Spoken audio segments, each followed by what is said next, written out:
Alright guys, hope you're well. So, it is time to bottle up and try the honeydew mead that we started, a little over a month ago now. So it has been brewing away slowly, it has been a bit colder, so it takes a bit longer. It's just how it goes. So if you haven't seen the part 1 video, I will stick the link at the top so you can see it. And we're going to bottle it and we're going to taste it. And we're going to see if what I said in the other video has worked. So, no pressure. So everything has already been sterilized because I'm cool and, well, I like sterilizing, it's fun. So my worktop has been sterilized, my hands have been sterilized just because I've been sterilizing everything else. My siphon tube is sterilized, so is my hydrometer and the bottles that I'll be using. So for me, I've got some cheeky plastic 2-litre bottles because I don't care how it looks, I'm just interested how it tastes. And I've got a couple of little glass bottles because, well, Christmas is coming up and that's generally the time where I pull out a lot of homebrew and force people to drink it because that's what you do at Christmas. Well, that's what I do. Anyway, so I've sterilized it using bleach, thin bleach and washing up liquid and rinsed it until it doesn't smell of bleach anymore. Yes, you do have to rinse bleach. So, the first things first, in the last video I said that this should finish somewhere around 1.010, somewhere around there. I said it. And we went to all the truffle?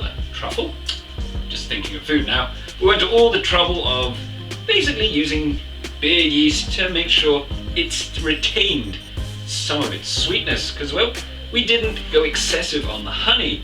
So in goes the hydrometer.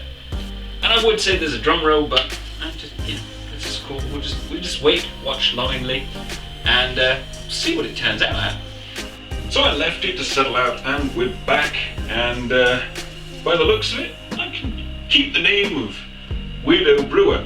It is actually finished at 1.012, which is pretty close to what I was kind of expecting it to be.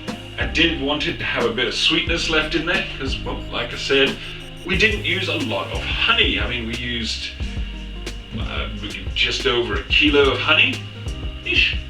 And normally to get a sweet honey, especially using normal yeasts and everything like that, you have to just keep adding honey, like 2.5 kilos plus to get a sweet mead. We didn't do that, so yay for me. And it smells really good. The aromatic from the aromatic honeydew honey smells really good. It's got a sweet edge to it. It's very pleasant. It's very hard to describe. Looking forward to having a drink. So let's bottle it up. I mean, why not stand on anything? So these are my little Christmas bottles. I'm going to do them first. Just checking they don't smell of bleach, because, well, I don't really like bleach mead.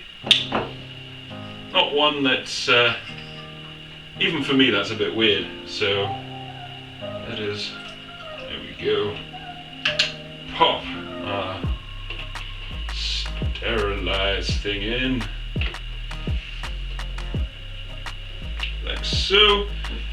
So our bottling is done, and from our 5-litre water bottle / demijohn, because that's what I basically use all the time, we have got 1 gallon, 1 UK gallon, 4.5 litres of mead. Oh yes, and it's a pretty nice looking mead. I've got my 2 little sample bottles that I'll be adding into my kind of Christmas get drunk hamper. Kind of do it every year, and it looks pretty damn nice. I mean, it's not perfectly clear, but it was a dark honey, which we mixed with cheap honey. So technically, I'm not quite sure which is going to be the dominant flavor, but it smells really good. They're the Christmas ones, which I will need to degas by giving them a shake and releasing the gas. And I'm going to do that a couple of times just to get rid of the CO2, because, well, it gives a weird flavor, but you can leave it carbonated if you choose. Then I have my 2 2-litre bottles of my personal stash. which from just the aroma coming from that mead, I'm going to enjoy very, very much. So, and I've got a little bit that I took out of the bottom, because well, if you take the bit out the bottom, technically that is the worst, because that's where all the crud and the yeast is. So if this tastes good, this is going to taste divine. So, first impressions. Cheers.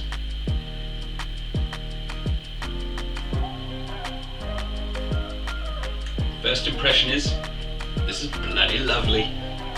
It is like a little sip of heaven. It's got a little bit of CO2 in there, but again, last bit, tasting, I can degas these. So it's got a honeydew aroma, honeydew fragrance on your tongue. It tastes sweet, yet it's not too sweet, and that's really good. And it kind of tastes a bit like honey. It is aromatic, it smells good, and it tastes really good. And since I know that the cheap honey that we use doesn't really have a lot of flavor, all of this flavor is coming from the aromatic honeydew honey. In a very nice way. Oh, that tastes so good. If you like your sweet mead, you can back sweeten a bit more or add in a bit more honey. I mean, this experiment has worked. It's not dry, because well, darker honeys normally tend to be a bit bitter, and so leaving a bit of the sweetness in worked out really nicely. Using the beer yeast, because we know that beer yeast doesn't ferment all the sugars, has made sure it has stayed sweet. And it is very moreish. Right now, it is perfectly good to drink. But if we age this, which is going to be really hard to do because this tastes so good, it will taste even better, though it don't have to. But still, turned out really well. Oh, that is really good. So, I really hope you enjoyed this video, guys. It turns out you can brew cheap and expensive honey all together at the same time, and it tastes good. So, don't forget to check out some of the other videos, and well, subscribe if you feel like it. Carry on homebrewing, guys. Cheers. It's good stuff. So I just want to take a second to thank my patrons. They're helping me grow the channel, upgrade my equipment, all of that fantastic stuff. And as a thank you to them and for future patrons, I also do 4 Patreon-only videos per month. So it's pretty handy if you want a little bit extra. So there's some other links to videos down below, and of course the Patreon and subscribe button. Don't forget to check those out. See ya.